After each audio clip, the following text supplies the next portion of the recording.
बिल्कुल वो बोल रहे हैं कि तुम मोदी को क्यों गाली दे रही हो, तुम बागेश्वर बाबा को क्यों गाली दे रही हो, तुमको जिंदा रहना है कि नहीं रहना है, हम तुम्हारे घर चले जाएंगे, तुम्हारे घर को जला देंगे के चलते अगर मैंने ऐसा बयान दिया उसके बाद से मुझे कॉल करके धमकी दे रहे हैं, चाहे वो बड़े से बड़े नेता हो या मुख्यमंत्री हो या प्रधानमंत्री हो, सबको सिर्फ अपने आप से मतलब है और आने वाले चुनाव से मतलब है। किसी को बीजेपी वालों का काम रह गया कि एक महिला को धमकी दे, फिर भी हम कहना चाहेंगे ना तो हम उस नरेंद्र मोदी से डरते हैं और ना ही बीजेपी वाले में किसी भी कुत्तों से डरते हैं। और उन मणिपुर की घटना को लेकर जिस तरीके से बिहार में हर जगह पे प्रदर्शन हो रहा है, इससे पहले मैं आपको दिखाऊंगा पटना वुमेन्स का खबर जो आपने देखा, जिसमें जो स्टूडेंट है, जो लड़कियां हैं, वो पूरी तरीके से सरकार को दोषी मान रही है और सरकार पे काफी नाराज चल रही है। हमारे साथ अभी एक लड़की खड़ी है जो फ्रेम में आप देख रहे हैं, ये भी काफी गुस्से में थी। ऑफ द रिकॉर्ड जब हमारी बात हुई तो इनका कहना है सरकार के प्रति, वो मैं आपको सुनाऊंगा। सबसे पहले आपका शुभ नाम जान सकता हूँ? मेरा नाम अंजलि है। अंजलि, आप क्या करते हो? अभी पढ़ाई करते हो? जी बिल्कुल, मैं स्टूडेंट हूँ। अच्छा, ये मणिपुर की घटना को लेकर जिस तरीके से देश में कोने कोने में सरकार को घेरा जा रहा है, आपको कितना गुस्सा आया था जब वो आप जो नंगी तस्वीर वाली खबर आप देखे होंगे, आपको कितना गुस्सा आया था? मुझे गुस्सा तो इतना आया था कि मन कर रहा था जो आके सीएम थे ना उनको हम बिल्कुल, ये गुस्सा मेरे अंदर था क्योंकि उनका जो मैंने बयान सुना था कि ये आम बातें होते रहता है, वो इतना शर्मसार कर देने वाला है कि वो उनकी अपनी माँ बहनें उनसे नजरें नहीं मिला पा रहे हो। हाँ, ये बयान उन्होंने दिए थे कि इस तरह की घटनाएं अक्सर होती रहती है। क्यों होती रहती है? अच्छा, हम लोग क्यों एक मुख्यमंत्री बनाते हैं? क्यों हम लोग पुलिस में वर्दी को देखते हैं? क्यों एक वर्दी वाले को चुनते हैं? क्योंकि हम लोग की रक्षा करेगा वो। पर वो वर्दी वाले दरिंदे, उनके सामने ही वो लड़कियां, वो औरतें नंगी खड़ी हुई थी। अरे बताइए, 200 मर्द उसमें चल रहे थे, उस मर्द को आप क्या संदेश दीजिएगा? अरे उन 200 के मर्दों के साथ साथ वहाँ के सीएम के और कोई ऑप्शन नहीं है। अब कोई सरकार उनको सजा नहीं देगी, उनको सजा सिर्फ महिलाएं दे सकती है। महिलाएं दे सकती है। देखिए, काफी नाराज है, गुस्सा होता है। वो जो तस्वीर देखी थी, तो मैं तस्वीर जब मैंने पहली बार खबर में देखा था तो दोस्तों मुझे भी लगा था कि अब सिस्टम शायद कोलैप्स कर रहा है। लेकिन अंजलि, एक बात बताइए कि 2 महीने पहले से ये सब चीज हो रहा था, थोड़ी बहुत आपको भी जानकारी हो कि मणिपुर जल रहा है वगैरह वगैरह, खबर में थोड़ा बहुत आ रहा था, उस तरीके से वीडियो वायरल नहीं हुआ था। अगर 2 महीना पहले हम लोग, आप लोग जैसा यूथ और विपक्ष और पक्ष दोनों सड़कों पे होता और मणिपुर के लिए मुद्दा उठाता और सड़कों पे प्रदर्शन करता, तो शायद वो 2 महिलाएं बच सकती थी। बिल्कुल बच सकती थी, पर लोगों को सिर्फ अपने आप से मतलब होता है, चाहे वो बड़े से बड़े नेता हो या मुख्यमंत्री हो या प्रधानमंत्री हो, सबको सिर्फ अपने आप से मतलब है और आने वाले चुनाव से मतलब है।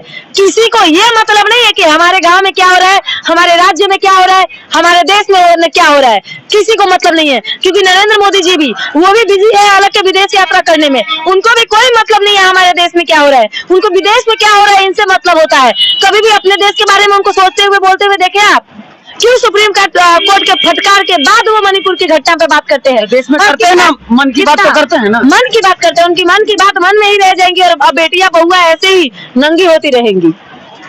अच्छा अंजलि, एक बात बताइए कि जिस तरीके से मणिपुर की घटना हो रही है, लेकिन बिहार के बीजेपी के जो प्रदेश अध्यक्ष हैं, वो लगातार बिहार में जो जिस तरीके से शिक्षकों के द्वारा जो प्रदर्शन किया गया था और बीजेपी ने जो मार्च निकाला था उसमें लाठियां चली, वो लाठियों के बात पे बात कर रहे हैं, लेकिन मणिपुर वाली बात पे चुप्पी साध दे रहे हैं। अरे उन लाठियों से 100 गुना और लाठी उन पर बरसानी चाहिए। क्यों आखिर अभी तक चुप्पी साधे हुए हैं मोदी जी?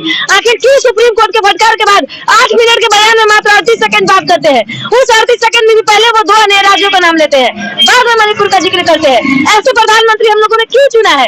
क्यों? अपने देश को बर्बाद करने के लिए। अच्छा अंजलि, एक बात बताओ कि मणिपुर वाली जो वीडियो है वो काफी शर्मसार थी, क्योंकि इसमें नंगी महिलाएं दिख रही है, लेकिन इस तरह की घटनाएं जिस तरीके से लोग अब ये भी बोल रहे हैं, उनको बीजेपी सपोर्टर कह लें या उनको न्यूट्रल फेस का व्यक्ति कह लें, कि जो दोनों तरह की बात करते हैं, जैसे हम भी दोनों तरह की बात करते हैं। मुद्दा ये भी है कि देश में विभिन्न जगहों पर, राजस्थान वाली घटना आपने देखी होगी, बेगूसराय वाली घटना देखी होगी, इस तरह की भी घटनाएं आती है, तब लोग जो है, विपक्ष जो है चुप्पी साध लेता है। लेकिन मणिपुर वाली घटना जब आती है तो विपक्ष ज्यादा चिल्ला चिल्ला कर बोलना शुरू करता है। हालांकि मणिपुर वाली घटना जो है वो शर्मसार इसलिए है कि 200 की मर्द की फौज उसके साथ चल रही थी और बेचारी 2 महिलाएं अकेले नग्न अवस्था में जा रही थी, जो कि देखने में असहनीय हो रहा है। लेकिन इसका ये कहीं से मतलब नहीं है कि पूरे देश में अलग अलग जगहों पे जब महिलाएं के साथ अत्याचार होते हैं तो हम चुप बैठ जाएं, आप क्या बोलती हैं? उसमें 3 महिलाएं थी, एक जिसमें से एक जो है रिटायर्ड फौजी की पत्नी पत्नी थी, जी। थी, वो भी नंगी हुई थी। जी। 2 महिलाओं को रेप करके मार दिया गया, हाँ। जिनका अभी तक कोई वीडियो सामने नहीं आया है। और आपके जैसे यूट्यूबर और पत्रकार लोग जब वहाँ जाएंगे ना, तब वीडियो वायरल होगा, क्योंकि सरकार रोक देगी उस चीज को। वहाँ के मोदी सरकार कभी नहीं चाहती कि यहाँ पर वीडियो निकले। तो मणिपुर में बिल्कुल बीजेपी का सरकार है, और आज तक आखिर क्यों चल रहा है वो? किसी को फर्क पड़ता है क्या? नहीं। और बीजेपी क्या कर रहा है, मोदी क्या कर रही है? मन की बात कह रही है, मन की बात कर रही है। अच्छा, मतलब जहाँ अब स्टेट में जिस जगह पे इस तरह की घटनाएं होती है, नैतिकता के आधार पे वहाँ के आप क्या बात कर रहे हैं? मैं एक बात बताना चाहूंगी आपको, मेरे पास रिकॉर्डिंग है। हाँ। मुझे बीजेपी के चमचे, अगर मैंने ऐसा बयान दिया, उसके बाद से मुझे कॉल करके धमकी दे रहे हैं। हाँ। पता है क्या कह रहे हैं? मैं आपको दिखा रही हूँ, मैंने कितने नंबर ब्लॉक किए हैं सुबह से। आपको मैं पूरा दिखाना चाहूंगी। ये देखिए, ये नंबर देखिए, मैं पूरा वीडियो नंबर दिखाना चाहूंगी। ये बीजेपी वाले के चमचे लोग हैं जो हमको फोन करके धमकी पे धमकी दिए। ये देखिए ब्लॉक है 33, ये ब्लॉक है, ये 40 ब्लॉक है, ये ब्लॉक है। अभी पता है गालियां मुझे लोग दे रहा है फोन करके। क्या बोल रहा है? और मैं एक रिकॉर्डिंग सुनाना चाहूंगी। ये देखिए, डिलीट किया गया है, यहाँ पे देखिए रिकॉर्डिंग। अच्छा, अंजलि ही है, बोलिए। देखिए, मुझे धमकी दिया जा रहा था कि आप क्या कर रही है। देखिए, डिलीट किया गया। मतलब आप इस मुद्दे पे बोल रही हैं तो आपको धमकी दिया हम बोल रहे हैं ना, तो बार बार मुझे बीजेपी वाले लोग कॉल करके मेरी माँ मेरे बाप पे जा रहे हैं लोग, और मुझे गाली दे रहे हैं लोग। और गाली भी क्या दे रहे हैं? गाली देने के तो हम औकात छोड़े नहीं है, क्योंकि हम तो गाली देने से पहले इधर से बोल दे रहे हैं। और मुझे बार बार कम से कम 50 नंबर से कॉल आया है, मुझे जान से मारने की धमकी दी जा रही है। आखिर क्यों बीजेपी वालों को मेरे बयान से डर लग रहा है? आखिर क्यों बीजेपी वालों की इतनी हमसे फट रही है? यार तुम लोग बातों का जवाब दो ना मेरा। हम बातों से बात करने को तैयार है, तो तुम लोग धमकी देने वाले कौन होते हो हमें?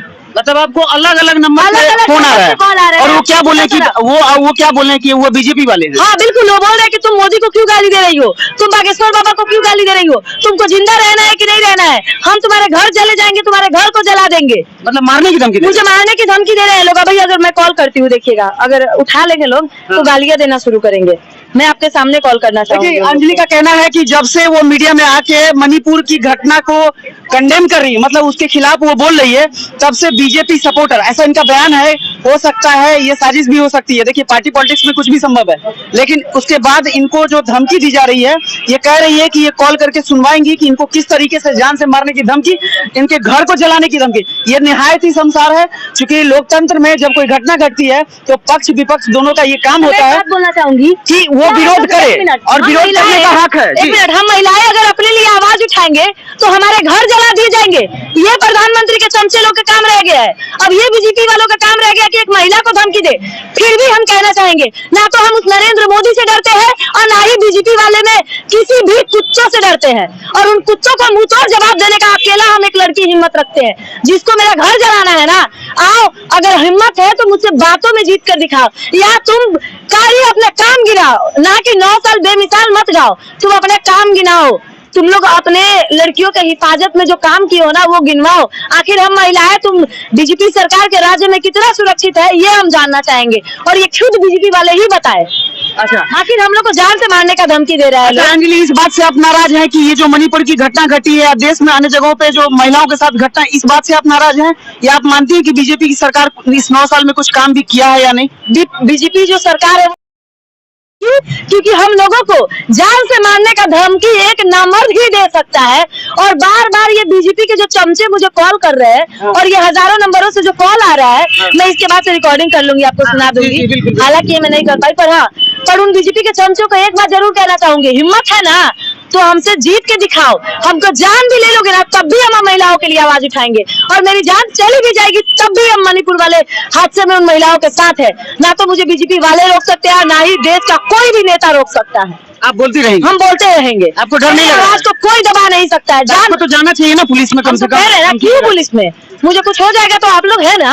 अरे तो आपकी जान चली जाएगी ना ऐसे में। जाने दीजिए ना। मान लीजिए कोई उससे भी तो बीजेपी के नपुंसकता का प्रतीक हम लोग को मिल जाएगा, पहचान मिल जाएगा कि बीजेपी वाले कितने ना कि एक लड़की पे हमला कर रहे हैं, तो बड़ी खुशी की बात है। देखिए, प्रशासन के जो भी नुमाइंदे हमारी खबर को देख रहे हैं, मैं उनसे गुजारिश करूंगा कि अंजलि को जिस तरीके से धमकी दी जा रही है उसको स्वतः संज्ञान में लिया जाए, क्योंकि कोई भी लोकतंत्र में अगर अपनी बात को रखता है, चाहे वो सरकार के खिलाफ रहे या सरकार के सपोर्ट में रहे, उनको बोलने का उतना ही हक है और इनको धमकी देने का हक किसी को भी नहीं है। तो खबर देख रहे हैं, इस पर संज्ञान लिया जाए। इनको जान से मारने की धमकी दी जा रही है, इनको घर जलाने की धमकी दी जा रही है, इनको गाली दी जा रही है। हालांकि ये रिकॉर्डिंग भी हमको भेजेंगी, फिर भी मैं प्रसारित करूंगा, दोबारा इनसे जुड़ूंगा। फिलहाल के लिए इतना ही। आप बने रहे, अपने विचार हमारे साथ साझा कीजिएगा।